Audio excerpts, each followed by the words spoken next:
Now for another kind of philosophical question to the nature of things. Do we need products or can we make do with services?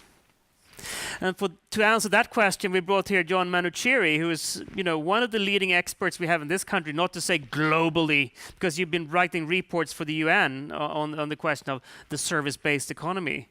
Please, John, come up on stage and tell us all about the service economy. And Johan's just set me up for something that's not about food either. So, and I've got a 10-minute slot, which is the graveyard slot. 4 minutes is enough to excite you. 18 minutes, as a TED talk time, is enough to change the world. But 10 minutes is enough to piss people off. So what I'll do is just give you a few slides on how it comes to be that businesses like Ocado are going to take over the world. And so what I want to give you is some framing of my work that leads to what I think is the biggest transformation in economics and lifestyles in cities in our lifetimes and possibly in the history of the modern world, and give you a framework that you probably haven't had before of how that's going on. Is that okay? That's perfect. Okay. 10 minutes. Okay. In eight minutes, we'll see if we can create a transformation in economic theory. So I'll just give you a tiny bit of background. I'm not sure which button I'm pressing here. That one. So I, last year, with and for the World WWF, wrote their global handbook on sustainable urban solutions, which includes lots of food stuff. So I'm a sort of, pretty competent about food in sustainability in city terms. And more than 10 years ago, wrote the policy framework for the UN Environment Programme on sustainable lifestyles, or sustainable consumption.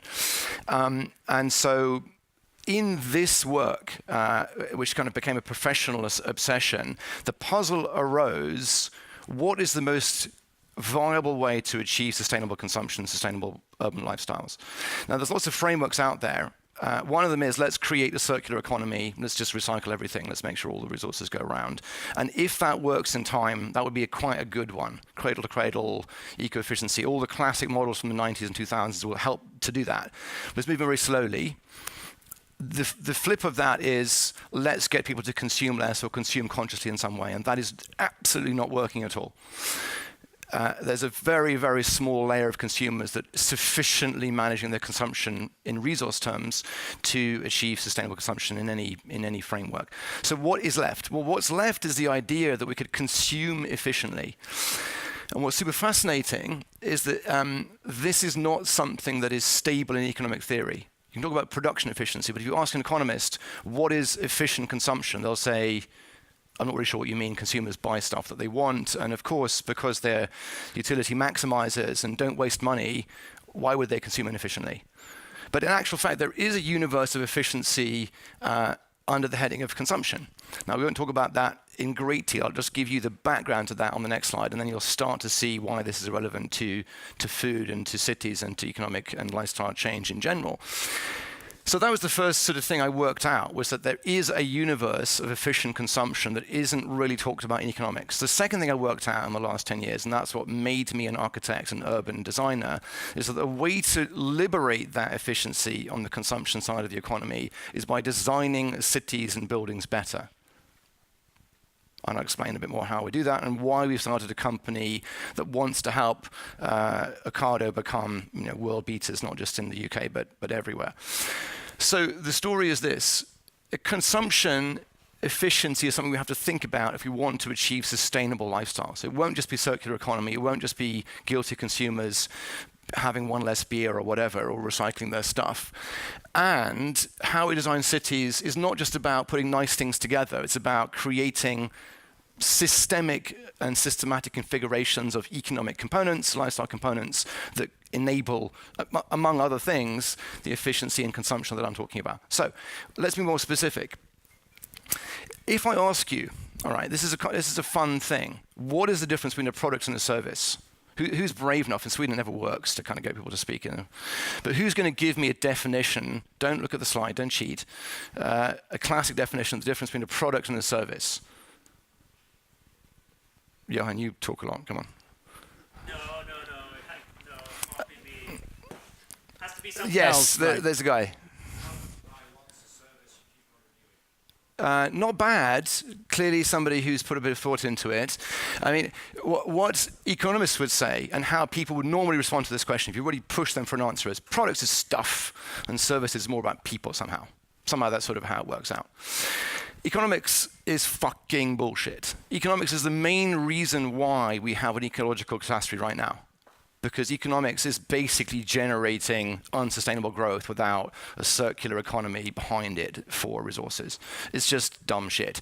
And there's some little tiny fragments of science in there, economy of scale and so forth, but I genuinely love demonstrating economists are fucking full of shit, particularly in a time when we have like vanishing numbers of years left to save the fucking planet. So this stuff is total bollocks, all right? And we need to know the difference, because if we don't know the difference, we genuinely will not be able to achieve sustainable cities or economies. The difference between products and services is precisely nothing. Okay, I'll explain it to you in one sentence and you'll get it, and you'll change, hopefully, how you do your business, how you build a city, how you live. A product, a thing that we produce, or a thing that nature has produced for us, is a stream of potential value. And how we extract that value is the service we take from it.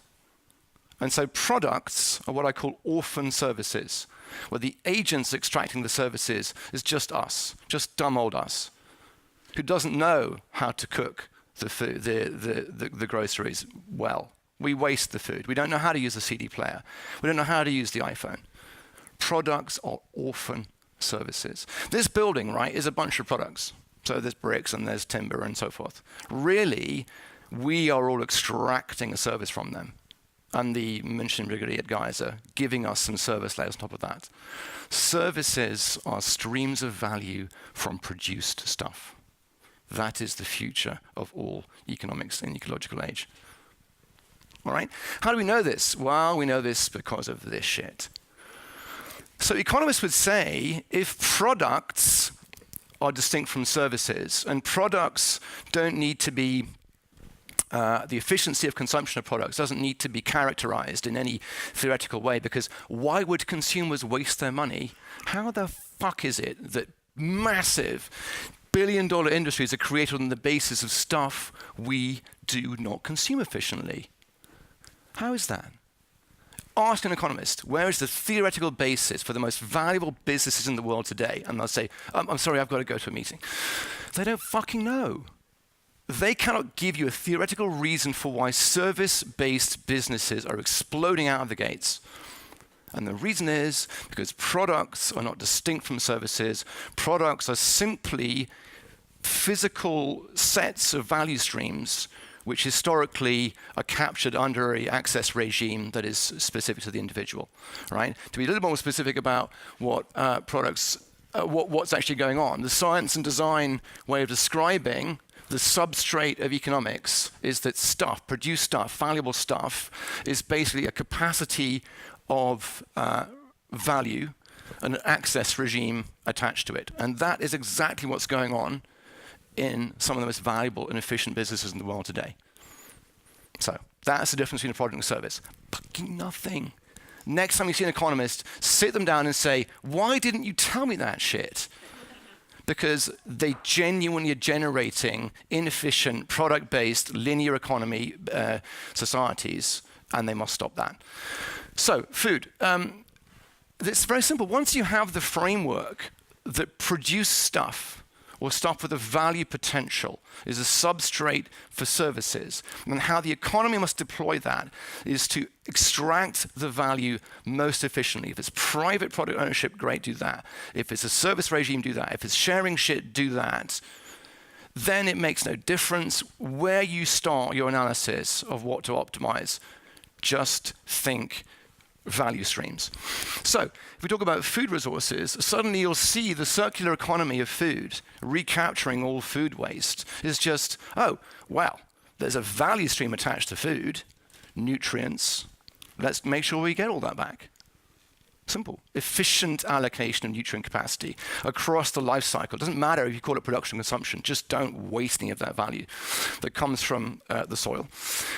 And then in a broader sense, what is the higher order piece of the service-oriented economic model, the food economy.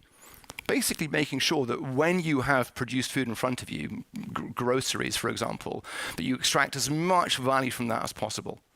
So basically that means gastronomy.